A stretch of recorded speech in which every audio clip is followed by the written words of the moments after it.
අයිබෝවන් සූරිය වැව සූරිය වැව අද යන්නවා වාසනාවන්ත ගොවි භූමියක මම ඉන්න වෙලාවේ බටු අස්වැන්න නෙලමින් පවතිනවා සූරිය වැව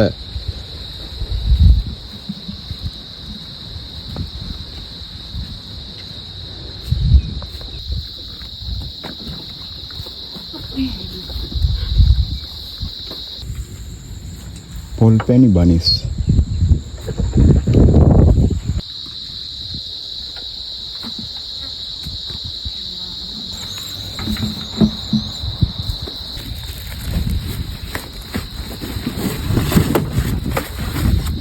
දැන් ආයුෂ බොහෝ වේවා මා හිතවත් වැදගත් ගෞරවනීය ශ්‍රී ලාංකික ඔබ සියලු දෙනාම තම ආදරෙන් ගෞරවයෙන් පිළිගන්නවා සූරිය වැවට මම ඉන්න මේ වෙලාවේ සූරිය වැව වම්බටු අක්කර දෙකක වවලා තිනා මා හිතවත් ඉස්සර අයියා අන්න එතුමාගේ වගාවේ තමයි මම වෙනකොට ඉන්නේ අද අස්වැන්න නෙලීම ආරම්භ කරලා තිබුණා පළවෙනි අස්වැන්න ඉතින් මේ වගාවටයි මේ අය මූණේ මේ වගාවේ සාර්ථක ප්‍රතිඵල කොහොමද කියලා අපි දැනගමු හරි අපි එහෙනම් ගිහින් එතකොට කතා කරමු මේ බලන්න අද තමයි මේ පළවෙනි අස්වැන්න නෙලලා තියෙන්නේ.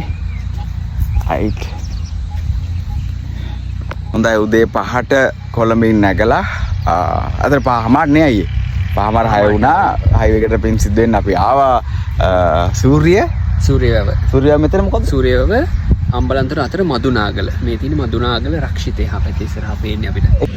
හරි එහෙමනම් කියන්නකෝ ඔබතුමාගේ වගාව ගැන. මල්ලි මේ ඉඩම අක්කර 5ක ඉඩමක්. ඔව්. ඒතර මේකේ අර පේන කෙරළෙන්ද මෙතනට වෙනකම් අක්කර දෙකක් අපි වම්බොටු දාලා තියෙන්නේ. එතකොට මේ පැල වලට දැන් හරියටම මාස 3යි. මාස 3යි. මේ පැල අපි ඉස්සෙල්ලාම මේ නර්සරි එකෙන් මාසයක් මේ හිට තිබ්බ පැල තමයි අරගෙන පොළොවට දාන්නේ. හරි. එතකොට මාස දෙකක් මේ ඉඩමේ තිබ්බා. දැන් මට මේ පේන්න තියෙන්නේ මාස 3ක පැල මාස දෙකක් භූමියේ තිබිලා මාසයක් පැල තවානේ තිබිලා. රයිට් හරි. එතකොට මේගොල්ලෝ දැන් තමයි මේ පළදාව දෙන්නේ. දැන් ඔන්න මාස 3 පළවෙනිට මද තමයි ඉස්සෙල්ලාම අස්වැන්න නෙලන්නේ. අස්වැන්න නෙලන්නේ. අපි එක කොටසක අස්වැන්න නෙලුවා. පැත්තේ නෙලුවා. ඊට ආය අස්වැන්න නෙලනවා. මේ කොටස. හරි.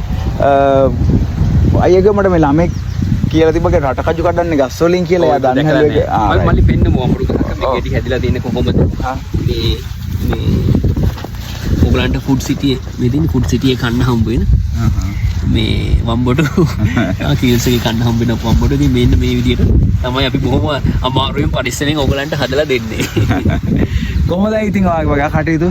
මල්ලි මගේ මේ විදියට තමයි වාදන්නවා මම මේ වගාව කරන්නේ. ඉතින් මගේ වෘත්තිය මේක නෙමෙයි. වෘත්තිය වෙනත්ම විෂයක්. ඉතින් අර පොඩක් ස්ට්‍රෙස් එකේ අඩු වෙන්න විනෝදයක් විදියට. ඉතුරු ගමන් කොළඹ ඉඳන් එනවා. ඉතුරු ගමන් කොළඹ ඉඳන් ආවා. මේ භූමිය තමයි එතකොට ඔබතුමා කිව්ව වම්බොට් වගා කරලා තියෙනවා කියලා. ඔව් මේ අක්කර දෙක. මේ ටික ඊට පස්සේ දැන් මේක හදලා තියෙන්නේ මේ අක්කර 5. ඔව්. පළවෙනි අක්කර දෙක කන්න බෝග. එතකොට මේක දැන් අද වම්බොටු තිබ්බට සමහරට ඊළඟ මාස කීපයකින් වෙනස් දෙයක්. එහෙම. එතකොට මේකේ හැමසෙම ක්‍රොප් එක මාරු වෙනවා. හැබැයි මෙතනින් එහා පැත්තේ අර පේන ගේට් එක අක්කරේ අපි පළතුරු ඖෂධ පැල තමයි හදලා තියෙන සමහර පැතිවල හදලා තියෙන සමහර අය තාම නැහැ. එතනින් පස්සේ අක්කර දෙක ආපහු මේ ස්ථීර භෝග කියන්නේ පොල් කුරුඳු ගම්මිරිස් ඒ වගේ භෝග දාන්න තමයි ලෑස්ති කරගෙන යන්නේ. ලෑස්ති කරලා තියෙන්නේ. ඔන්න දැන් කාට හරි පෞද්ගලිකව පුට් සිටි එකට හෝ වේවා තියෙනවනේ අයියේ. ඔව් දැන් කඩවල වලට කොළඹ ඔව් කඩවල වලට මෙතුමාගේ අස්වැන්න ලබා ගන්නට කතා කරන්න පුළුවන්. අපි දුරකථන අංකය කියනවා. ඊට පස්සේ අයියට කතා කරන්න පුළුවන්. දැන් අස්වැන්න නෙලපුවක් තියෙනවා. හෙට නෙලනවක් තියෙනවා. දිගටම නෙලනවක් තියෙනවා. දැන් ඇත්තටම දැන් මේකේ අපිට අද එහා පැත්තේ විතරක් කිලෝ 200ක් විතර අස්වැන්න හම්බුණා. ඉතින් කාට හරි ඕනනම් කොළඹ අයට හොඳ A grade එකේ වම්බොටු ගන්න. ඔන්න කතා කරන්න. අපි හිමුනොත් කොළඹටම ගෙනත් දෙනවා. ගෙනලා දෙනවා. එහෙනම් අයි බොහොම ස්තුතියි. ජය වේවා ඔබතුමා වගාවට ජය වේවා. බොහොම ස්තුතියි.